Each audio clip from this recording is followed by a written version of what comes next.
All कुछ time पहले मैंने एक वीडियो डाला था गुआवा प्लांट के ऊपर कि कैसे मैंने इनको फ्लावरिंग के लिए तैयार किया है। उस वीडियो को सब लोगों ने बहुत पसंद किया और उस पर 5000 से भी ज़्यादा व्यूज़ हैं। और उस वीडियो के बाद मुझे काफ़ी सारे डीएम आए कि उनके गुआवा प्लांट में जो है फ्लावर तो बन रहे हैं लेकिन ड्रॉपिंग हो रही है। तो उस पूरी चीज़ के बारे में हम आज बात करेंगे वीडियो में। और मैंने कुछ एक नई चीज़ की है अपने प्लांट के साथ जो मैं वीडियो में आगे आपके साथ शेयर करूँगी। बट उससे पहले मैं आपको दिखाती हूँ कि फ्लावर्स कितने अच्छे से फ्रूट में कन्वर्ट हो रहे हैं। एंड थैंकफुली इस बार अभी तक कोई भी फ्लावर ड्रॉपिंग किसी भी गुआवा प्लांट में आपको नहीं दिखेगी। और क्या मैंने किया था कुछ डिफरेंट वो भी मैं आपके साथ शेयर करूँगी। उससे पहले मैं दिखाऊँ अगर आपको तो देखें फ्रूट सेटिंग अभी स्टार्ट हुई है और जो इसका स्टॉक है वो काफ़ी स्ट्रॉन्ग है, काफ़ी सफिशिएंट लग रहा है कि वो फ्रूट को पकड़ के रखेगा अपनी जगह पे। और देखते हैं अब आगे जाके इनमें कितने फ्रूट रहेंगे, कितने गिरेंगे। लेकिन मैं अगर आपको दिखाऊं तो अभी पूरा जो प्लांट है वो फूलों से भरा हुआ है और नीचे आपको छोटे छोटे फ्रूट भी अब दिखना स्टार्ट हो गए हैं ड्राई होकर। जो ऊपर का फ्लावर है वो ड्राई हो गया है और नीचे जो है वो फ्रूट अब सेट होना भी स्टार्ट हो गए हैं। ये फ्रूट अभी तक नहीं खुला है, ये अभी जस्ट स्टार्ट हुआ है। अगर मैं आपको यहाँ दिखाऊं तो अभी बहुत ब्यूटीफुल सा आपको यहाँ फ्रूट दिखेगा। ये देखिए पूरे सारे जितने भी प्लांट हैं मेरे सब में ऐसा ही है। और अभी जो है मैं क्या कर रही हूँ कि मैं अपने प्लांट में किसी तरह का भी फर्टिलाइज़र या पेस्टिसाइड का स्प्रे मैं अपने प्लांट पर नहीं कर रही हूँ, क्योंकि जब फ्लावरिंग का स्टेज होता है तब मैं इनको थोड़ा फर्टिलाइज़र और थोड़ा सा पेस्टिसाइड या नीम ऑयल जो मैं यूज़ करती हूँ वो देना मैं अवॉइड करती हूँ, क्योंकि मैं केमिकल यूज़ नहीं करती। लेकिन मुझे लगता है फ्लावरिंग के टाइम पे प्लांट को अपने हाल पर छोड़ देना चाहिए। सिर्फ एक चीज़ आपको फ्लावरिंग के टाइम पे ध्यान रखना है कि आपको वाटरिंग मिस नहीं करनी है। जो वाटरिंग होता है वो बहुत एसेंशियल पार्ट होता है। इतनी कड़ी धूप है, अगर आप एक दिन भी वाटरिंग मिस कर देंगे तो जो फ्लावर है वो ड्राई होकर गिर जाएगा, आपका नहीं रहेगा प्लांट पे। इसीलिए आप जो सॉइल है उसको थोड़ा मॉइस्चर की तरफ रखें, बिल्कुल ड्राई ना होने दें। और अगर आपके जो प्लांट के पत्ते हैं वो पीले हो रहे हैं तो आप मेक श्योर करें कि जितना पानी आप प्लांट को दे रहे हैं वो आपके नीचे पॉट तक ड्रेन आउट होकर निकल रहा है कि नहीं। जब नीचे की रूट्स ड्राई हो जाती है तब जो है पत्ते गिरते हैं, पीले पीले हो जाते हैं, क्योंकि प्लांट अच्छे से नरिश नहीं होता। अब मैं आपको बताती हूँ मैंने इस साल क्या किया है। एक्चुअली लास्ट 2 ईयर मेरे बहुत कम गुआवा ऐसे थे जो बन रहे थे, बहुत ही कम। इसीलिए मैंने लास्ट ईयर कोई वीडियो भी ज़्यादा शेयर नहीं किया गुआवा प्लांट के ऊपर, 1 या 2 शायद किया होगा, क्योंकि बहुत फ्लावर ड्रॉपिंग भी हुई और उतने फ्रूट्स भी नहीं बन रहे थे।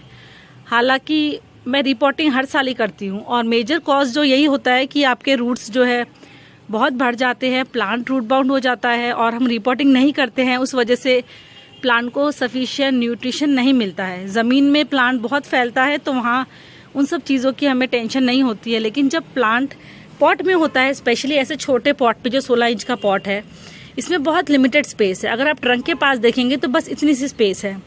इतनी सी स्पेस में आप सोचें अगर कि मिट्टी और खाद की जगह पूरी ये जड़ें ले लेंगी तो कैसे ये प्लांट ग्रो करेगा।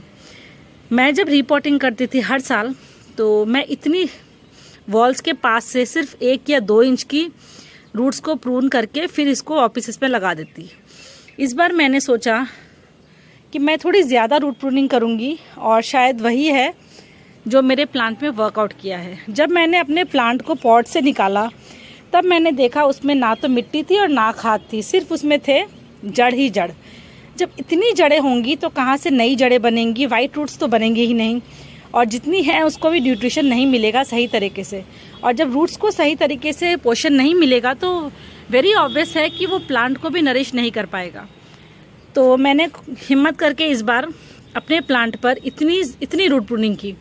मैं जब कर रही थी तो मुझे बहुत डर भी लग रहा था कि शायद मेरे प्लांट मर ना जाए, लेकिन मुझे करना था क्योंकि रिजल्ट्स अच्छे नहीं मिल रहे थे।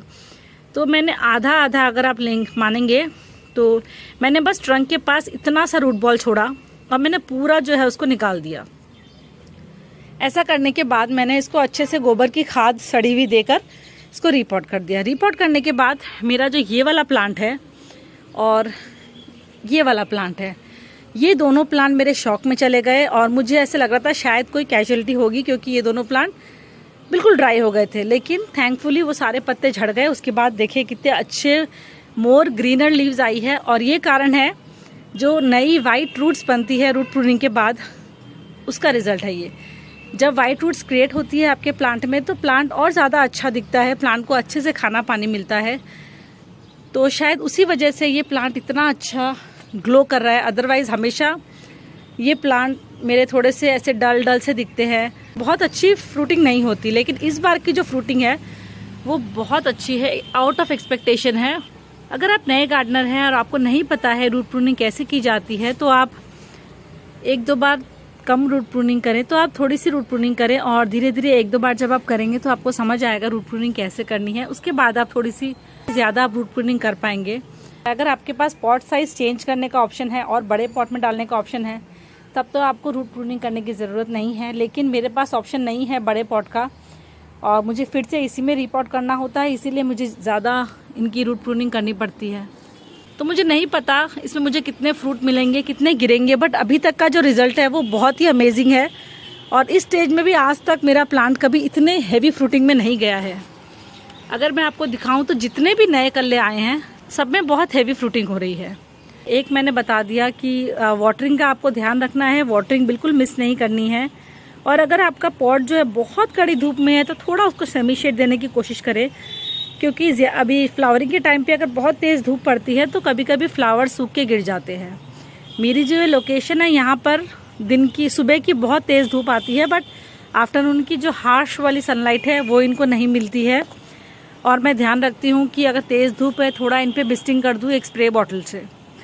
उसके अलावा अभी तक मैंने इनको कोई फर्टिलाइज़र नहीं दिया है, क्योंकि फ्लावरिंग के स्टेज में मैं अवॉइड करती हूँ। लेकिन जब ये फ्लावर्स थोड़े से नींबू के साइज़ के हो जाएंगे तब मैं इनको फर्टिलाइज़र दूंगी। और तब भी मैं बहुत ज़्यादा मिट्टी में गुड़ाई करके ड्राई फर्टिलाइज़र नहीं दूंगी, क्योंकि अभी ये जो रूट्स है ये मुश्किल से नहीं बनना शुरू हुई है। इनको अभी मैं डिस्टर्ब नहीं करूँगी, ज़्यादा छेड़छाड़ नहीं करूँगी और इनमें लिक्विड फर्टिलाइज़र दूंगी।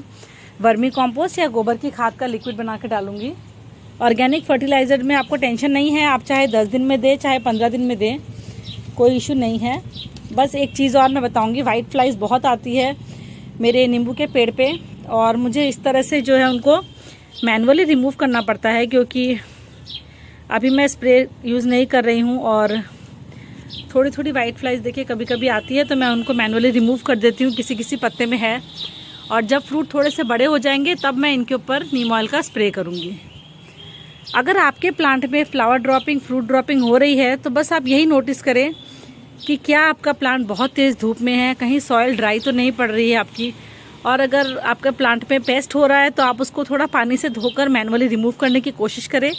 एक बार फ्लावर को बचा ले, एक बार फ्लावर बच जाएगा, उसके बाद आप थोड़ा थोड़ा नीम ऑयल का स्प्रे कर सकते हैं। उसके बाद आप प्लांट को फर्टिलाइज़ करिए। अगर आपको मेरा ये वीडियो अच्छा लगा हो तो प्लीज़ मेरे चैनल को लाइक, शेयर एंड सब्सक्राइब करें। हैप्पी खेती, बाय।